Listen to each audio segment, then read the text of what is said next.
a little bit about what we're doing every other Friday. So hello, I'm Dr. Suárez, for those of you who have not met me, and thanks for attending another Zoom function. I know that, you know, we all attend Zoom on a weekly, daily basis, and sometimes it gets a bit boring, but hopefully we won't be bored today.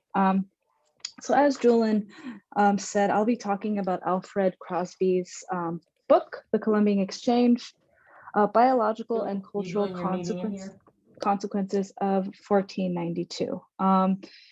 And since it's a small group, I would love for this to be more of a discussion rather than me just talking at you. So maybe before I begin, we could introduce ourselves, because I think there will be opportunities for us to discuss things. So if we could all introduce ourselves, I guess I could call on people, and you could just introduce yourselves. You know, tell us your connection to the history department, and I guess why you're here. So, Dr. Chatterjee, would you like to introduce yourself? Yeah, I'm so delighted to be here, and I'm just happy people showed up for this event. And we have 9 fruit trees planted and half a hillside landscaped. And they gave us about 2/3 of an acre on campus. And so the work is going really well. And I'm so delighted to have all of you here today on Friday. Julian, do you want to just say who you are again? Sure. I'm Julia Mims. I'm a graduate student towards the end of my program, but I have lots of interest. You know, I started in ancient history, which I'm still sticking with, specifically Greco-Roman, but I have recently become very interested in environmental history and trying to find new ways to approach history from different time periods with an environmental focus. So I'm very grateful to be part of this group and to be, involved in the work. And so I'm just very excited to see where this project goes. Thanks. Graham? Hi, my name is Graham. It's my first year as a master's student in the history program here at Cal State LA. I reached out to, I can't remember if it was you, Julian, or Dr. Chatterjee, when I started working for an organization called Tree People in Los Angeles through AmeriCorps. I work with their community organizing team. And I saw some overlap in terms of what our organization is doing and what this group is doing. So just looking for ways to collaborate. And I've always been a big lover of the outdoors and gardening at home. So that is it's a personal interest, not academic, but this group is really awesome. And I'm sorry if I missed some of the last meetings. I just haven't seen them in the Microsoft Teams. I'm not sure if we're still using that or not, but anyway, I'll pass it off to Chris. Hello everyone, happy Friday. So my name is Christopher. I'm actually a first year graduate student at Cal State LA. I'm actually part of the group as well. Thankfully, Dr. Chatterjee was able to include me into this group. I was able to work with Dr. Chatterjee a lot during my undergraduate. So this was the perfect opportunity for me to, continue to work with Chatterjee, but also get an understanding of just how to create these online databases, just make our sources more accessible. So that is something that's definitely a big component of our group that is beneficial to me so far. And yeah, just learning about Los Angeles agriculture and just its history, being an Angelino. I'm very interested in it. It's always, I would say, influenced my life in a way, just the agriculture of California and Los Angeles. And yeah, just I'm excited to be here with everybody and hear Dr. Suarez's presentation. So thank you. Diana, would you mind introducing yourself? Sure, I'm Deanna. I'm a first year graduate student in the history graduate program. I heard about this through the emails sent to the department, and because my focus is South America, culture, commerce, class, race, So this sort of sparked my interest, but really intrigued by the whole group that exists around here. Happy to be here. Cool. Nice to meet you. Nice to meet you. Jerry, would you introduce yourself? My name's Jerry Cisneros. I'm wrapping up my coursework for the master's program, history department, and so I'll be doing 5940 next semester. I thought the topic was interesting, and I wanted to hear Dr. Suarez pitch it. It is interesting.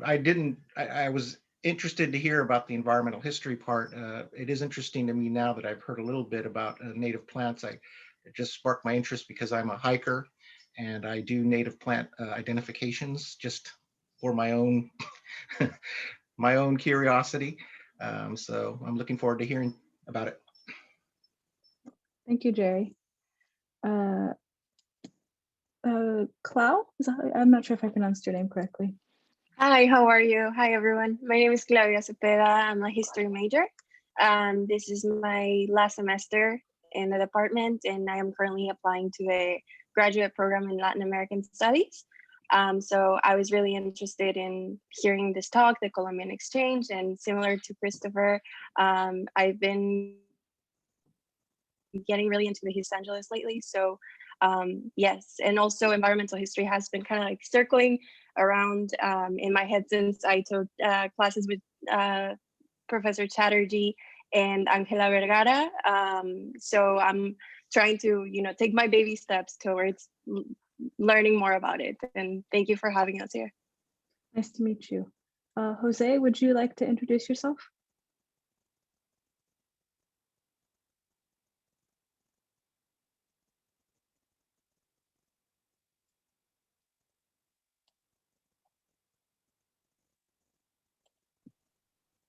I think maybe we move on to. Yeah, Okay. circle back to Jose. Yeah, we can go back. Yeah. Megan, would you like to introduce yourself? Hi, my name is Megan. This is my last year for my undergrad.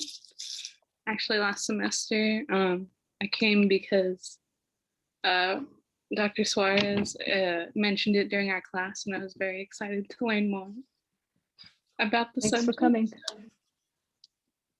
Thanks for coming, Megan. Dr. Lee, would you like to introduce yourself? Are you eating? Sorry. I can come back to you. No, I'm not. I'm trying to figure out how to use this tiny old computer to participate in this Zoom. My name is Kitty Ali. I teach early Latin America. I'm very happy to be part of this this environmental history group. And I was attracted because I'm a fan of Dr. Suarez's work, because I'm very curious about environmental history. The book that we're going to talk about is something that it was required reading for my own graduate training. So I figured, why not? Let's see how this applies to our own local Southern California environment. So thanks for having me. Great, thank you. Scott Wells, would you like to introduce yourself? Sure, let me. So I'm Scott Wells. So I know some of you from classes, right? But I those who don't know me, I teach medieval and early modern European history, of world history and historiography. So also like Dr. Lee, really interested to hear what Dr. Suarez's take is on the Colombian Exchange, right? Both as a book and as a phenomenon that fits right within my sort of teaching areas and sort of general interest as a historian, and thinking of the connection also to Southern California. And it's also great to get to know which of the students are particularly interested in environmental history, which is not my own specialization, but it's really good to kind of know the range of interests that the different students in our department have. Cool, thanks for coming. And last but not least, Dr. Martina Asgari, would you like to introduce yourself?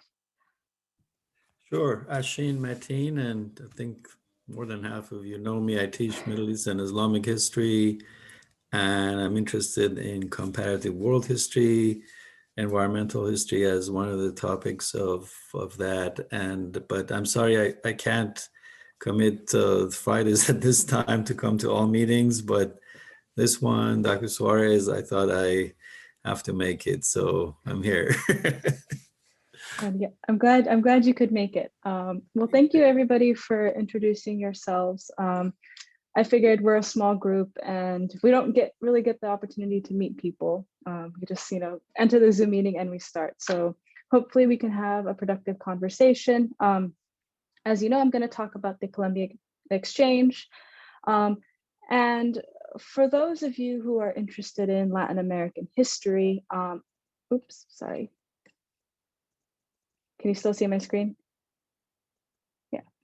I'm not going to talk about, maybe Dr. Lee could provide that lens for us. Like, what does this book do for Latin American history? I'm really going to focus on this from an environmental history point of view.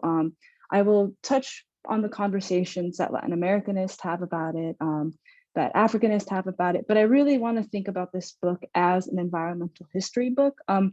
But if you have questions or things that you want to say that are more geared towards that field, please bring them up, and I'd be happy for all of us to talk about that. So the first question that I want to ask you all is, what is environmental history? I'm just curious to hear what your ideas about the field are, how you conceive of it. Would anybody like to answer the question?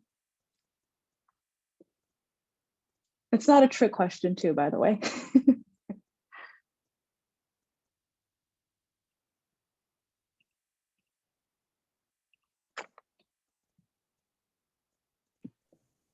Well, sorry, go ahead. Go ahead, Julian. I thought no one. Well, I think it's, environmental history is studying history with the environment in mind, and science, and a little bit of biology, and a little bit of archaeology, all the things were how we study, the ecology of an area. So how plants, animals, microorganisms affect populations, whether they be human or non-human. And so to me, that's a bit of how I'm understanding environmental history, is how all these things work together to create a larger picture of civilization. And so that includes water, soil, what people eat, maybe disease pathogens, those types of things. Excellent. Thank you, Julian. And I think you got kind of to one of the things that I want to get at in this talk, is that environmental history, sure, it's the study of humans and nature interacting and influencing each other, both nature affecting humans and humans affecting nature, but it is such a broad topic. Julian listed water, animals, pathogens. It's this really broad field that, allows us to answer big questions about society, about the resources that we use, and about the places that we live in. So I just wanted us to sort of think about, this is an extremely broad field, and we can do a lot of things, and you can study a variety of things, different time periods, different continents, multiple continents. You could even study things that don't leave behind traditional archival resources. You can study water. So I just wanted to sort of, get that out there. And the reason why I wanted to get that out there is the invention of environmental history is pretty recent. It studies the relationship between nature and all of its multitudes and humans, but it's a recent field. Environmental history emerges in the 1970s and 80s. And that might seem maybe weird, because I think at this point, all of us are primed to think of environmental history when we think about things like the American Revolution or the Atlantic,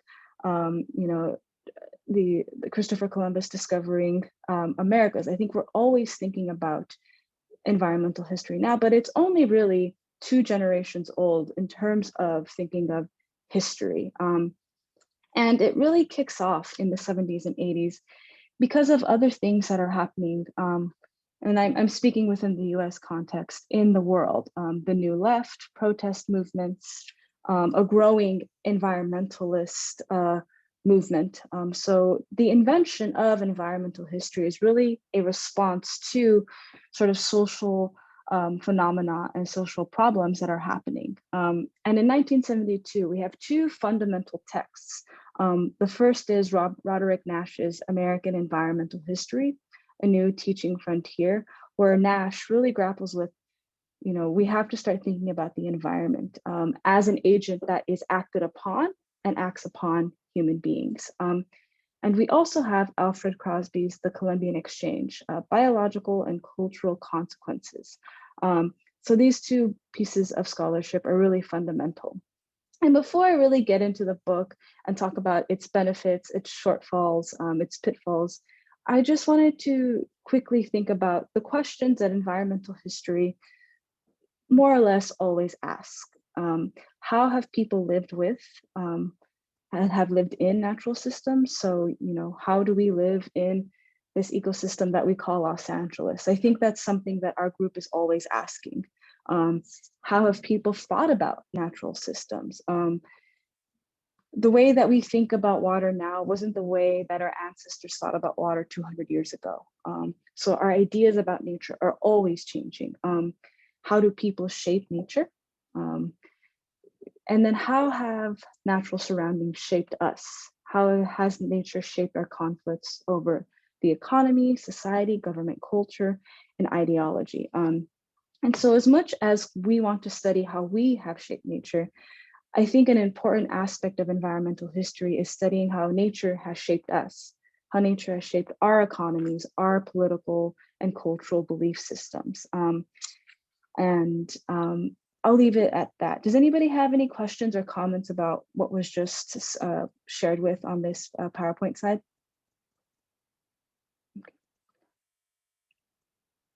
So the importance of, go ahead, sorry. Do you want us to just keep interrupting you and asking questions? Yeah, that's great. You could totally do that. I mean, this, like if we were in a room, you would raise your hand and I would immediately respond to you. So we can mimic that. Well, I mean, it kind of breaks the flow of, I think I'm going to wait until after because it breaks the beautiful flow of your, yeah. So the importance of Crosby. This book, I'll show it to you. I have the actual physical copy. This book is important. It does a number of things. And Crosby, as you might have guessed, and I think I already said, is a founding text of environmental history, right? Environmental history starts in the 1970s. Crosby publishes this book in 1972. He had a really difficult time publishing this book. A lot of the academic presses that he went to basically thought that the book, didn't meet the, the threshold of what academic writing was conceptually. And it's published in 1972, and it basically changes, the way we think about history, the way we think about the year 1492 and its consequences.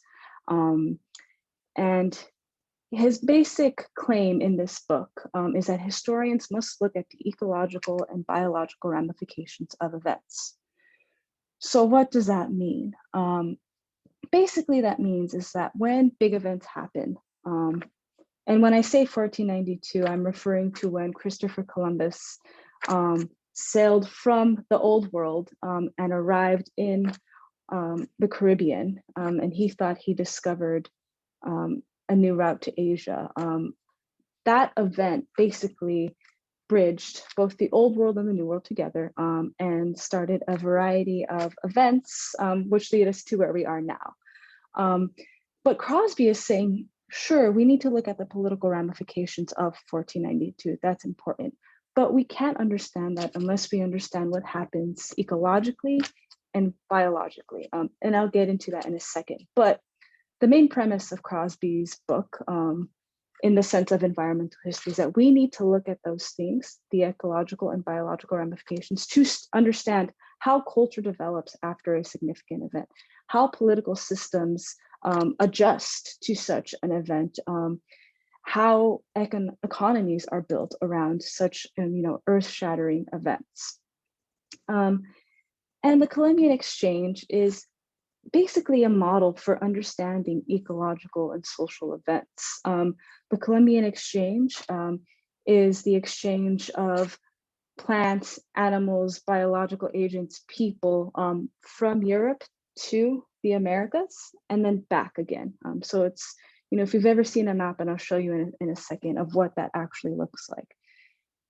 And some of the arguments that Crosby makes in his book, and that I really want us to talk about, is that the first one is, and the whole book sort of rests on this idea, is that Columbus brought together the New World and the Old World. That is the event that his book is studying. He also argues that the Colombian Exchange is an exchange of native plants, animals, and diseases moving back and forth across the world between the two worlds. And he also claims that the world is defined by the exchange of living organisms between the two worlds. So it's this constant back and forth of not just people and not just ideas, but living biological things. And here I have a visual representation of the Colombian Exchange. So take a moment to look at that. Some of these things might surprise you. As you can see from the Old World, which includes Africa and Asia, we have disease coming to the Americas, livestock like cattle and horses, grapes, sugarcane, bananas, olives, citrus fruits. So all that is moving westward.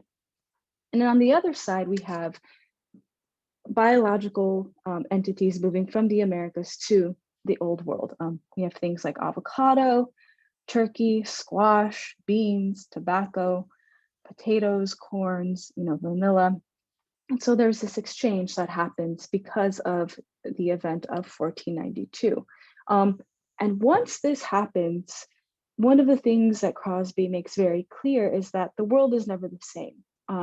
I mean, think about what you ate today.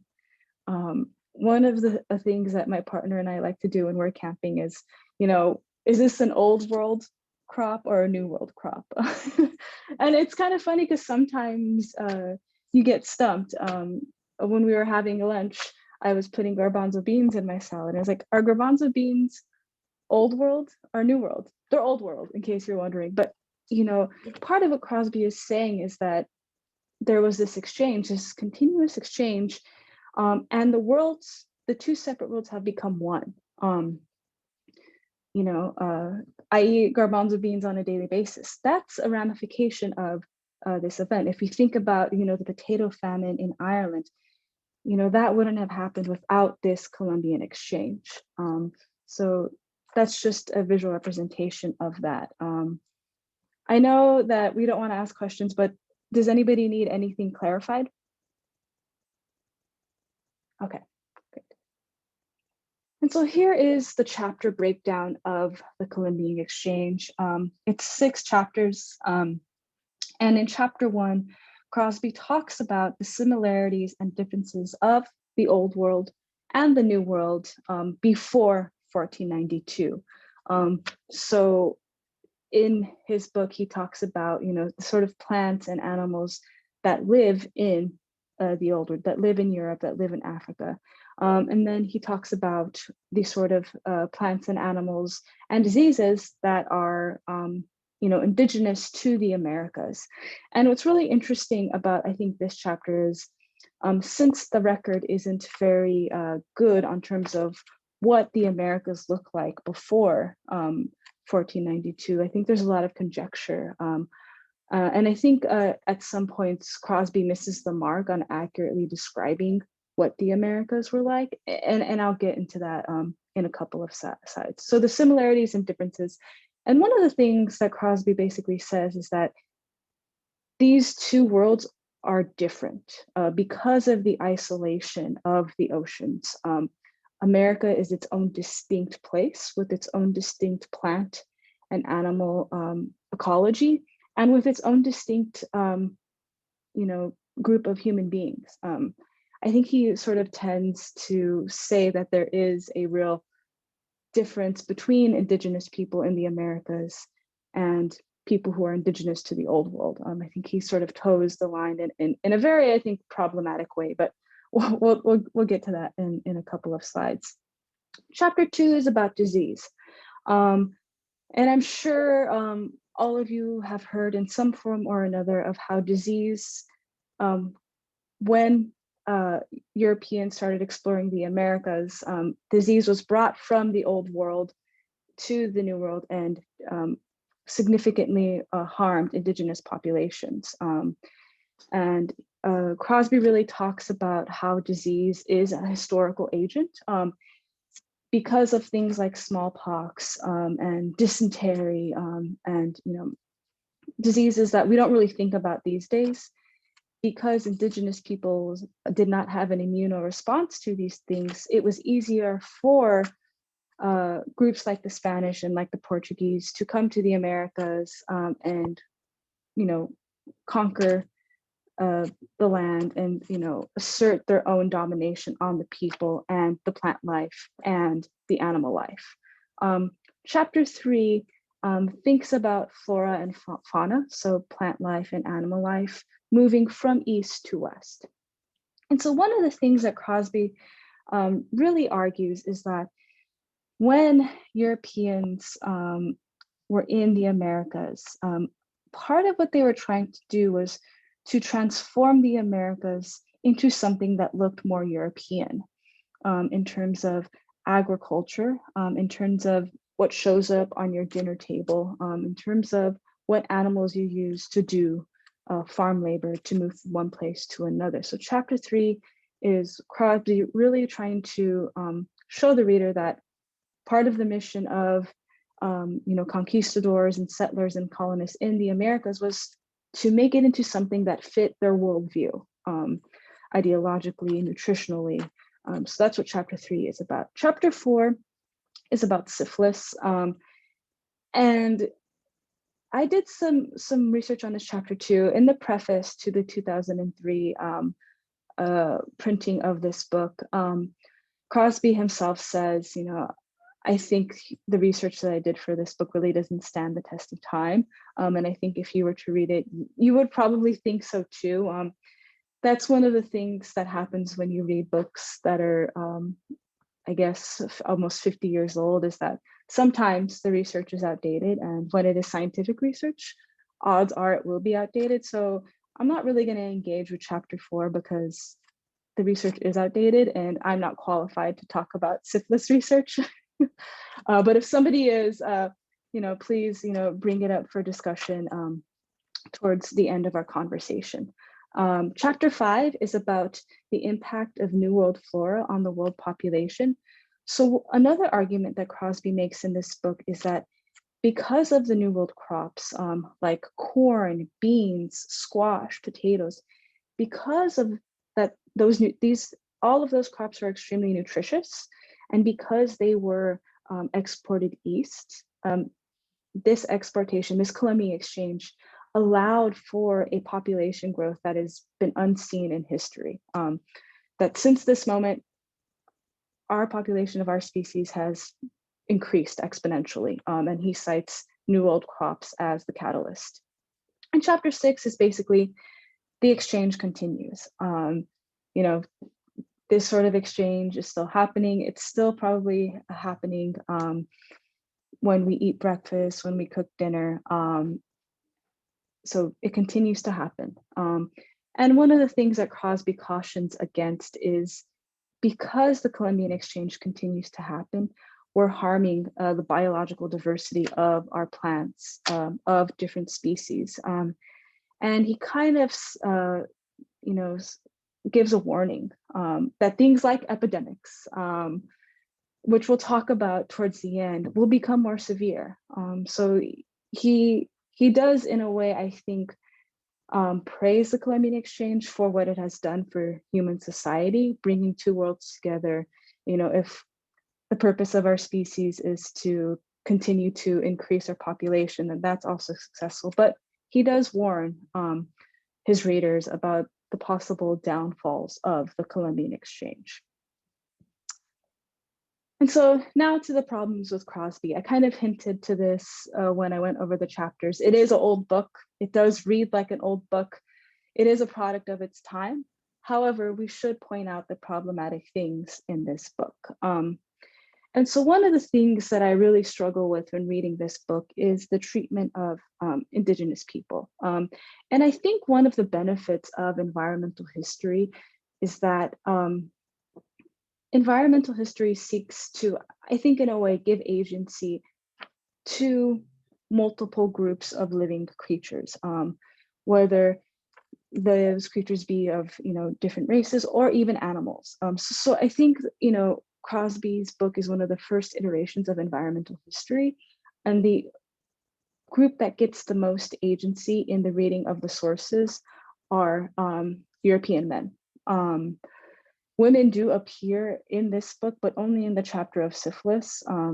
And Crosby basically says, because of the emergence of syphilis, men were less likely to trust their sexual partners. And so that's sort of, the treatment of women in this book. But to the treatment of Indigenous people, Crosby treats them as flat characters. I think in the sources that he had and the moment he was writing in, there is no before 1492 moment. It really reads as things just start to begin for the Indigenous people of the Americas in 1492.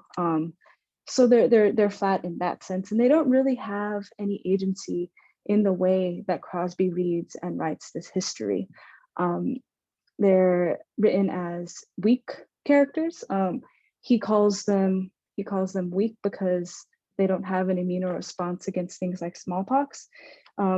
We just know that, if we were to talk about this now, it would be, well, their immune systems aren't equipped. They're not weak. So he kind of, falls on language that I think results in stereotypes of Indigenous people.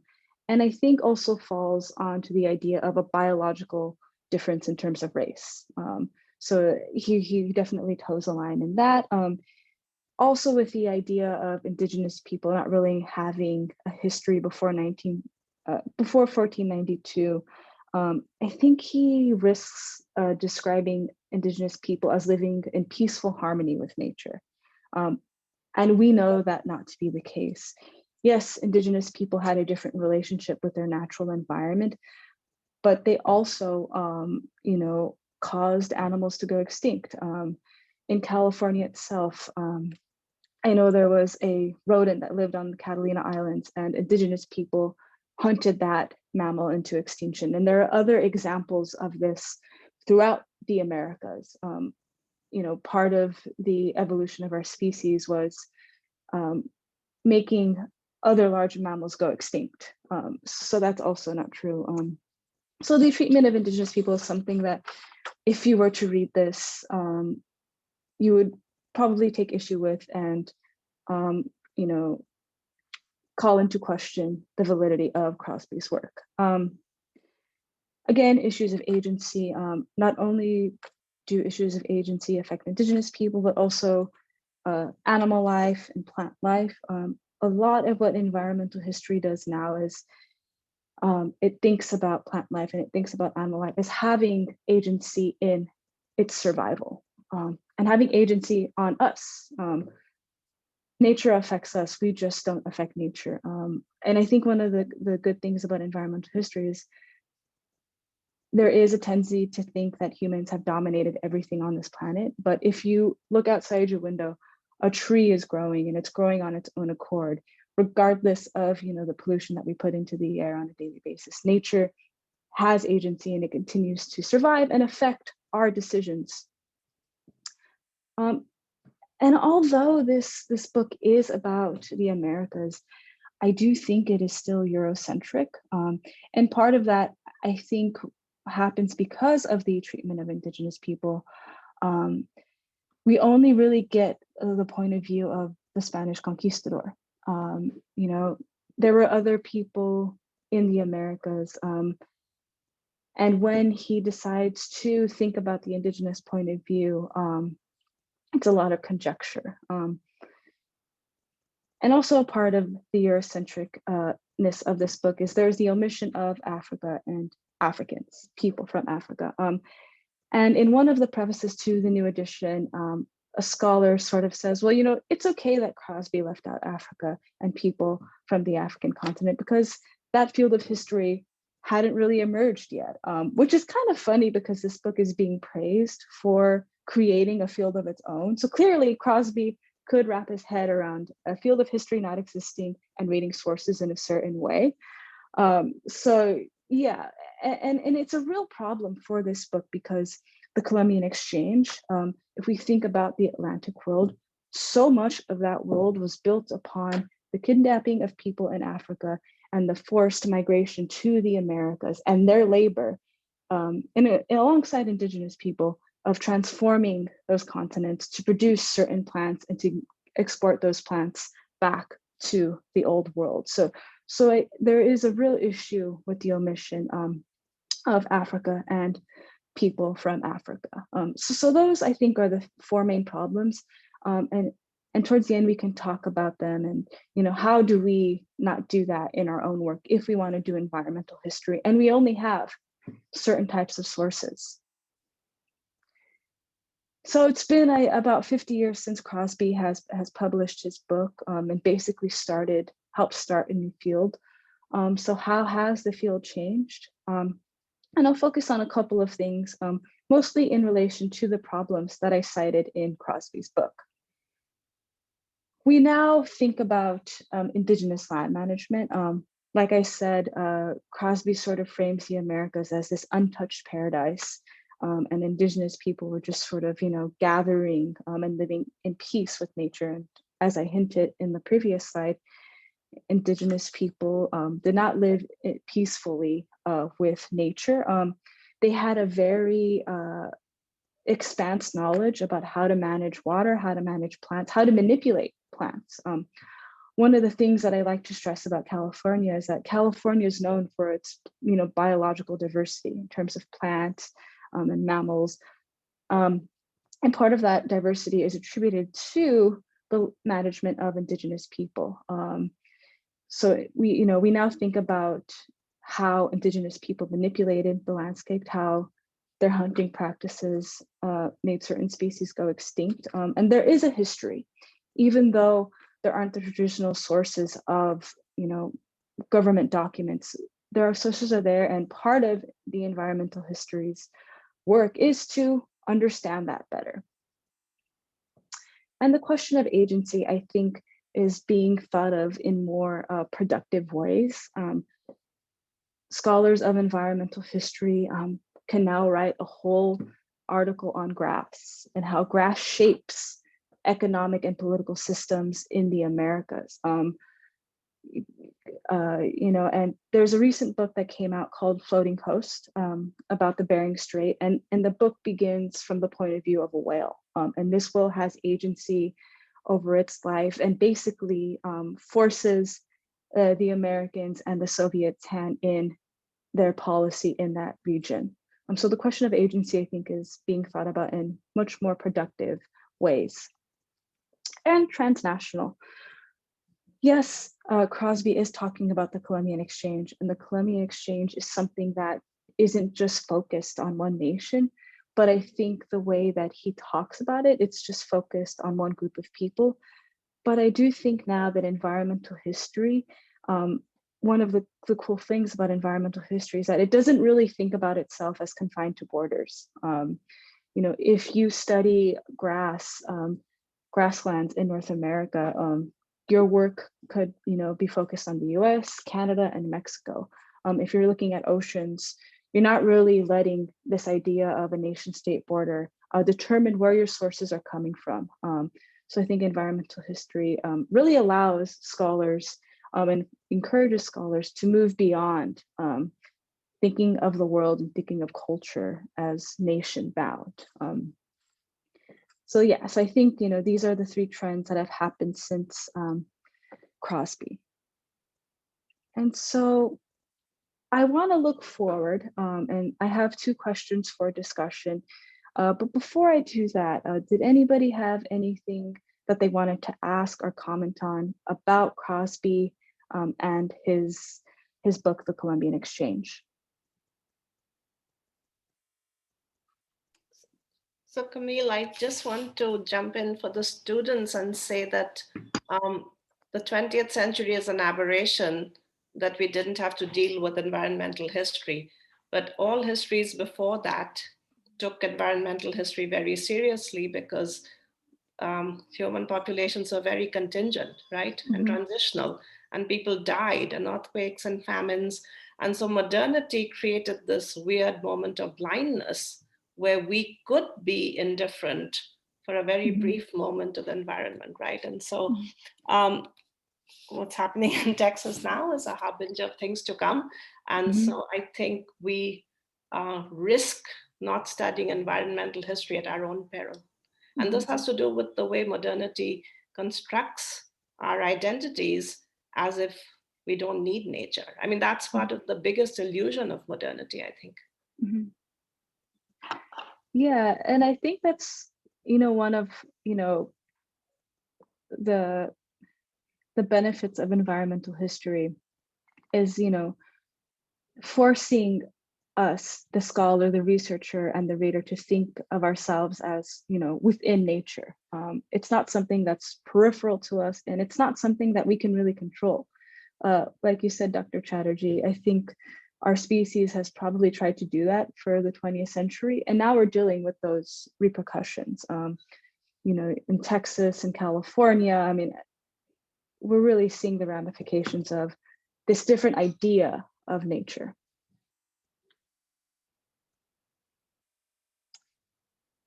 Any other questions or comments?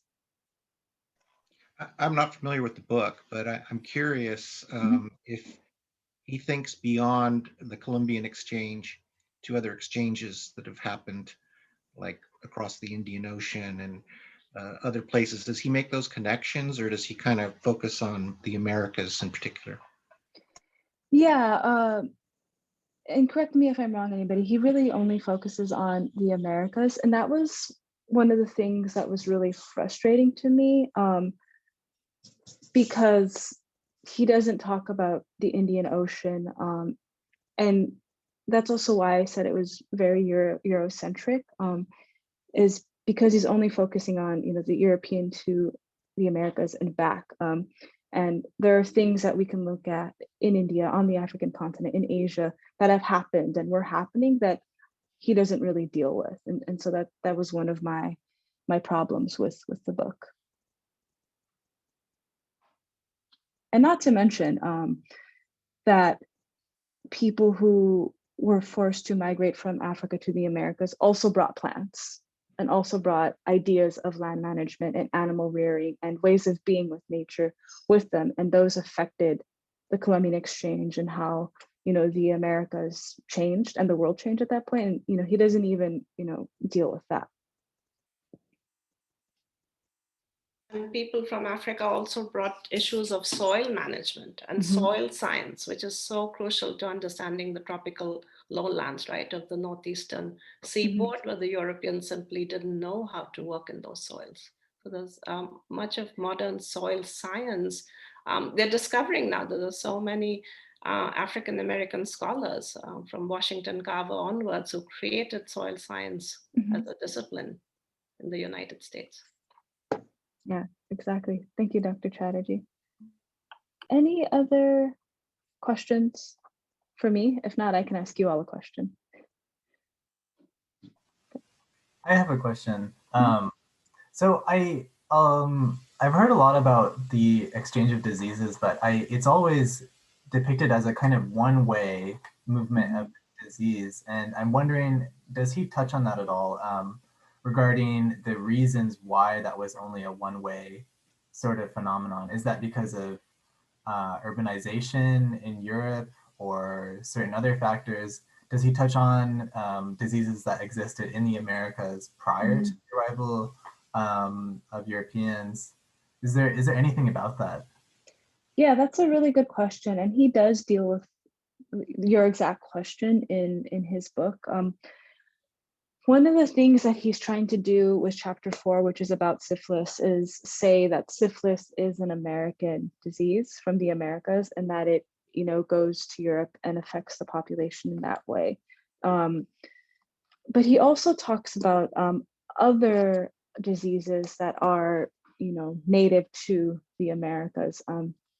And he's asking the question, well, why didn't these, travel east? Why didn't they affect the European populations as much as European diseases affected the American population? And part of what he says, it's that these diseases are so climate specific that, even if they were in somebody's body and they went back, across the Atlantic Ocean, the disease couldn't take hold. So it's a climate argument that American diseases are so climate specific that they really couldn't cause epidemics in the old world. And if I can jump in, Graham, the European population had been halved by the Black Death, right? So the repeated entry of diseases from Asia had really wiped out the European population, and the people who remained were very hardy. That's what a pandemic will do to you, right? It'll kill most of you, and the people who survive are incredibly hardy. So their resistance came from the fact that most of them had died by these Eurasian diseases. I mean, we're just beginning to understand how pandemics have shaped human populations throughout history. So resistance is ultimately everything. And I'm going to actually post my questions because I think this is a good segue. But if you have your own questions or comments that you want to bring up, please feel free to do that. So one is, how should we do environmental history? Which I think is one of the questions that our group is working with and grappling with on a daily basis. But then the other one is, how will humans write about the COVID-19 pandemic in 500 years? Speaking of pandemics, definitely has changed how we function as a society. I mean, I'm talking to you through Zoom, but I just thought it would be interesting to think about, we've just discussed this history that is trying to make sense of a pandemic. And how do you think humans, if we're still around, will think about it in 500 years? And Dr. Chatterjee also mentioned what happened in Texas. So I think there are, very real things that are similar to what happens in the Colombian Exchange that, we can think about, well, how do we think humans will write about them? How would we want humans to write about them? What sort of sources should we use? What sort of questions should we be asking?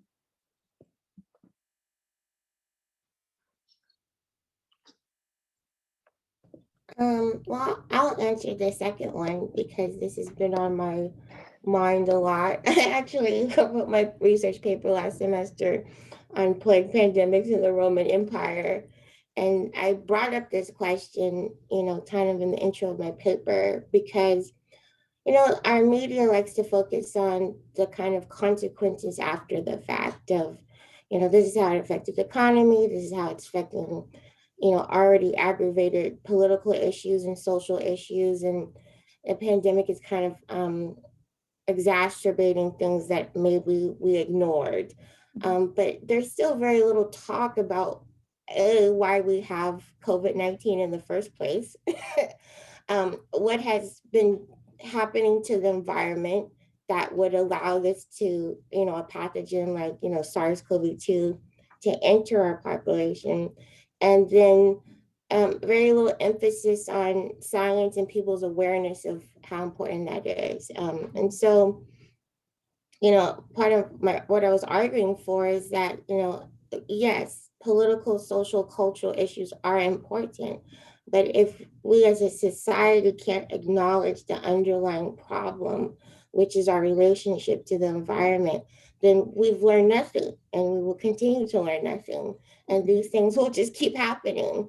And so I feel like it's an effort that needs to be taken by everybody, media, scholars, talking heads, just your general person, for there to be a consensus of that, we are in, I guess, we're not isolated from, where and how we live. And something that happens all the way across the world can obviously affect everybody else. And one of the things I was going to bring up earlier as we were talking was, hyperglobalization, how these things are traveling, now as we're even more interconnected with flights and, trains and, how we import, export things. These things have easier ways to enter, new populations. And so I'm hoping that if, environmental history kind of gets like this revitalization, maybe people will kind of get more of an understanding of why it's important for us to address our issues, you know, with the environment, and how that we can look, you know, towards the future to kind of change how we do things so that we aren't getting into these like discussions of after the fact, like, oh, it's already happened, so this is now the consequences of something that may or may not could have been avoided, but certainly could have been, you know, mitigated to a degree if we had a different relationship to you know, our environment. So yeah, the second question's been on my mind a lot lately. Yeah, me too. I don't know if anybody watches John Oliver. And this past Sunday, he basically, you know, I think saying what you're saying, Joel, and like we're going to have more pandemics, and the reason we're going to have more pandemics is because how we, you know, how we treat the environment. If anybody finds that link, feel free to drop it in the chat. I think he does a really effective job of showing, you know, how this problem was created, and you know what we're not doing, and what sort of ramifications that has on our global society. I also want to add that, you know, climate change is, we're not going to reverse this, and that's asking the wrong question, right? I mean, the beginning of the solar system was around in climate change. We can adapt, right? I mean, some part, we read this wonderful book in sub-Saharan Africa, 50,000 years, his tribes have survived with almost zero rainfall, right? So adaptation only happens when we understand our environment. You cannot adapt to what you do not know. So rather than stopping climate change, which I just find ridiculous when people even say these things, how do we adapt to it? I mean, these are planetary forces. I don't know how we would reverse and go back to circa 1945. Anyway, but just something I think as citizenship, I think environmental literacy should be one of the building blocks of citizenship. Yeah, I think that's a really great comment. I've been watching a lot of like dystopian movies because there's nothing else to do, and you know, for some reason dystopian movies make me feel better about the current world. But there's this one movie, I think it's called Geosphere. It's with Gerard Butler, and there's climate change. And basically what humans decide to do is to create this technology that basically like manipulates the environment so that there isn't too much rainfall. You know, it's basically using technology to solve climate change. And you know, it's an action movie. One of these satellites goes offline, and you know, I think what first happens is a region of Afghanistan is like frozen because of this technology. The movie goes through, they realize that maybe humans shouldn't try to manipulate nature in such a way. What's the moral of the story? Make a better satellite. It's not like, you know, try to adapt and understand the environment and maybe change the way we exist. Maybe don't rely on fossil fuels. You know, it's just create a bigger and better satellite. And I just was never saying, I was like, wow, like this movie is absurd, but I'm sure a lot of people are thinking of approaching it that way.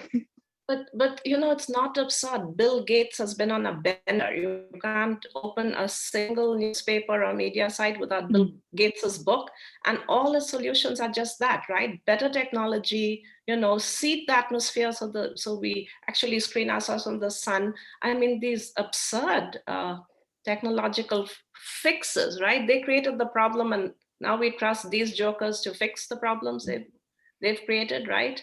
Right. I know, but I think part of it is the complete ignorance about the environment that leads to this kind of solutions. Right. Yeah, may I add something? So yeah, Dr. Chatterjee, something it just made me think of something that you brought up just with like Bill Gates. Like nowadays I think there's something that I hear a lot in the news is like, Jeff Bezos, Elon Musk, they keep outreaching themselves. One day one's the richest on the planet, then it's like it changes. But just this focus on the savior that these billionaires are going to come up with the solutions to our future problems, so we should depend on them and all their money. And it also just makes me think about that environmental issues are it affects everybody, but just what's going on today is that people are making it more political than it should be. And like when I read about like the issues that are going on in Texas, they're like, well, we should leave it to the professionals. Oh, we need professionals instead of these politicians. Well, there's an issue itself. Why does this have to be a professional solution? It should be a human solution. Everybody should have this type of awareness, not just a professional few. There in itself, I think is something that is a problem that everyday people, like even myself, I think like this, like, yeah, we should leave it to the professionals, but no, I have to take more of an agency, and I think that's what a solution is. Everybody needs to take some agency. So. Chris, you said it so eloquently. I mean, that's really the dream of this group, right? How to raise awareness. If we start with our campus, that's a pretty good place to start. Afshin, did you have a question? Are you still here? Afshin?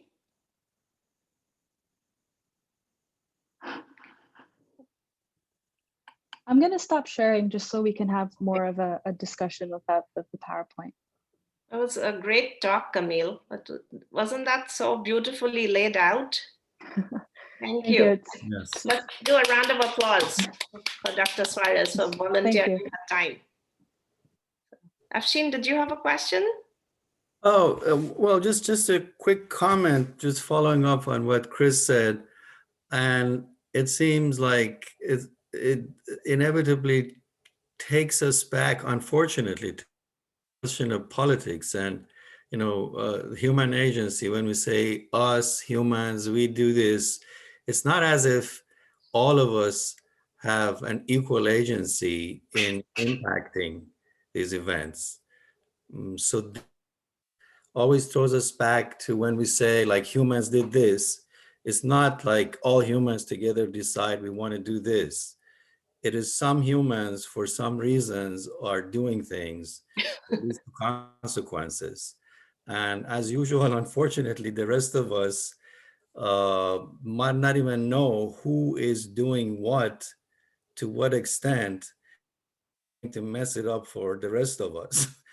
So inevitably, this leads directly to politics and in ways that other kind of fields of history not always do. I mean, you could say every studying ancient Rome is also political, but this what we're discussing here seems to be inevitably more political.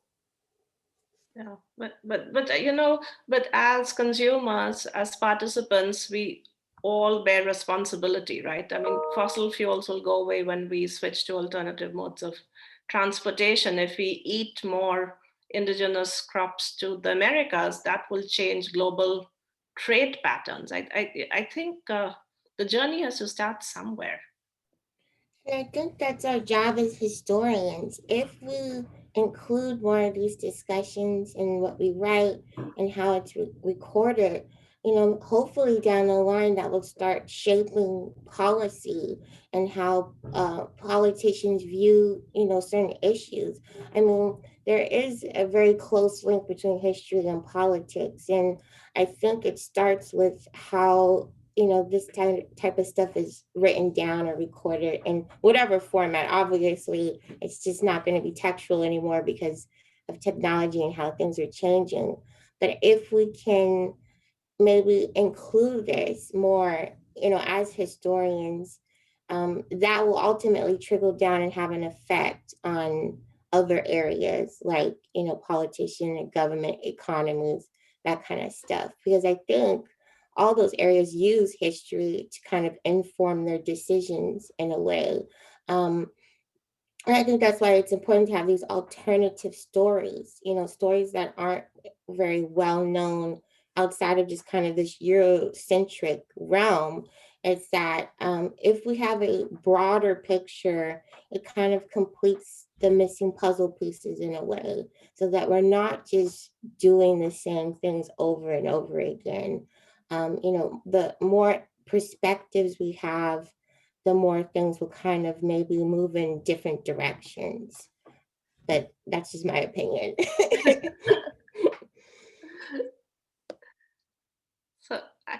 I'll just end with one story, a recent discovery. And most of you know I'm a passionate gardener. So you know the California poppies, right? Which is so much a part of our landscape. Well, I made a discovery, and don't you go forage any California poppies on federal or state land. But I was doing a little research, and turns out that the California poppy is a non-addictive pain reliever, like the real opiate, which is very, very addictive. So this is non-addictive, but it relieves pain and helps you sleep. And now I'm wondering how smart the indigenous people were, that our hillsides are I believe, I've read descriptions when the Spanish came, they saw these hills of gold, right? And they'd never seen anything so beautiful in their life. And I always thought it was aesthetic. Now, of course, I'm realizing that this could be a very powerful pain reliever, non-addictive. Can you imagine what that means for pharmacology globally? The problem with all painkillers is that they're addictive.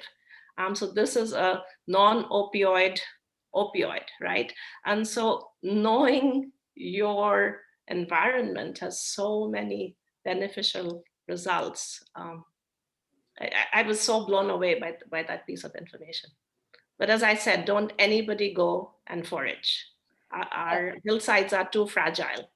Another thing about California wildflowers that I've also learned recently is, the super bloom, and when California native flowers bloom and they're beautiful and you can see them from miles away. Well, indigenous people in California actually managed the land in such a way so that they were like beacons. There's a hill in Pasadena, and I can't recall what hill, but like there were flowers that grew there. And it was used to, signal to people, in the water to like, roll your boat this way. So, part of those things that we think are natural, and I can find the source if anybody's interested, but there's manipulation of nature right there used to, signal to other human beings that this place is important and that you should, come this way. But now we sort of see it as something that is just, oh, nature happening and it's beautiful and let's take a picture and post it on Instagram. But there's this, this history that's behind it that is, caused by human action. I know we are running out. That's a great story, Camille. Please post it to chat. But I know we are running out of time, and just want to say thank you guys for coming. And whoever wants to say a little more, people. That was such a wonderful job. It's nice to see you. Thank you. Thank you. Bye. Thank you to Dr. Camille Suárez and Dr. Choi Chatterjee for having us. It was very interesting. Do you have, from my understanding earlier, do you have recurring meetings about environmental history? Yeah. Is it on a weekly basis? Is it? We meet every 2 weeks, Claudia, and and if Jolyn, maybe there's a way we can share I think Teams is getting hard, Graham. Should we just send the Google site link? Yeah, I'm gonna oh, hold on, sorry. I'm gonna put the link in the chat right now. Okay, so Claudia, look at the Google site, and we usually post which day we're going to meet and what we're going to discuss, and very welcome to join us. And I think we also have the idea of having a couple of more like formal talks about books or ideas. I would be happy at some point in the semester to talk about other books and things that are more California oriented. So if you just want to sit and hear about environmental history too in this sort of model, I think we're going to do more of that too, as long as my schedule permits it. But I think that's the plan. Yeah, and this is just so amazing to have Dr. Suárez give these talks. It's what a wonderful way to learn about environmental history. Add something? Jose, do you say something? Oh yes, I remember when Dr. Suárez mentioned about how Native Californians tended the nature. I think it was in the book called Tending the Wild, I think, by Dr. Anderson. Mm-hmm. And I think the lesson from that is that humans and nature can actually coexist, and it's not like, and I think that's what's important right now. It's we have to to understand that we're also part of nature, and it's not like we can have progress while at the same time take care of the environment as well. So Yeah, exactly, Jose. Yeah, coexistence, and I think you put it quite well. I want to add to that since I didn't speak the entire time. I think as humans, we've just learned, well, I won't go super into it, but we've learned to manipulate nature for material and financial gain, and that's the relationship we're forced to have with nature. And I think that's what really making climate change, like, that's really climate change. And it's not just the individual, it is corporations and people influencing government that we have to change as well. Well, Yeah. Sorry, go ahead. Go ahead, Jolyn. Well, I was just gonna say, I think that's something that it's a little bit inescapable. We're always gonna need to rely on the environment for food and other things, material things that we're gonna need. But I think the key is to, let nature kind of dictate how we progress. Like Dr. Chatterjee was saying, adapting. Because I also like science fiction and dystopian movies. And one I watched recently was like 2046, and the civilization had built these kind of like green homes. Like they were plants that, were also homes. So it's not like we have to be like, extreme naturalists and it's like, we're only gonna live, off the land. But I think we need to incorporate nature in how we progress and how we use things materially and for commodities and stuff. Because we're always going to need the land to suit our own needs, but we also have to work with it instead of against it, I think. This was just so great. What a lovely Friday afternoon. And hopefully we'll be on campus before I die, and then we can welcome you to the garden. My latest obsession is bitter foods, because there's very good research to show that bitter foods prevent obesity, and we don't want sugar when we eat bitter foods. And all over the world, people ate bitter foods before this epidemic of sugar flooded the world. And so there's going to be a bitter garden in the garden. Wow. I'm going to plant a whole bunch of bitter herbs from the Americas, and then of course from Europe and Asia. So Any bitter melon? Bitter melon is just like the tip of the iceberg. So most of our modern vegetables have been bred to remove bitter flavors, the bioflavonoids that flavor it, because we like sweet. But 50 years ago, our collards were bitter, right? So most greens were bitter and very good for you. I'm talking to a nutritionist at the School of Nutrition, and we're going to do a whole bitter garden. So that, yeah, I just can't wait to have you guys all in the garden in the future. I look forward to it. Sorry? No, I said I look forward to it. That's been my new hobby during COVID, is doing my own garden. So I'm very excited to keep learning more. Well, thank you so much for coming, and thank you, Dr. Suarez. You're just a natural lecturer. You just explain so well. And thank you, everyone, for coming. I am putting my email in case I just met you and you have questions about environmental history, California history. Feel free to email me and schedule office hours, or I'd be happy to meet you. I started working here during COVID, so I still haven't met anybody in the flesh, and so I'm always eager to meet people via Zoom, because that's about all we can do. But thanks for coming, and I hope to get to know some of you a bit more. Okay, and Julian, if you send me the recording, I'll upload it to our history YouTube channel, which I hope all of you know about. It's on our website, and I'll send an email to all the students saying they can see the recording of Dr. Suarez's talk. Okay. Do you, Dr. Suarez, Graham, and Christopher want to kind of hang back for a second so we can talk about what's next? Yeah. Is that okay? Yeah, let's do that. Okay. Bye, guys. Thank you so much. Thanks for coming. Bye. Everyone stay safe. Bye, Jose. See you, Claudia. See you. Bye, doctor. Bye. Okay. Yeah. Should we stop recording? Yeah, Yeah. let me do that. So should Thank you for reminding me. Should I invite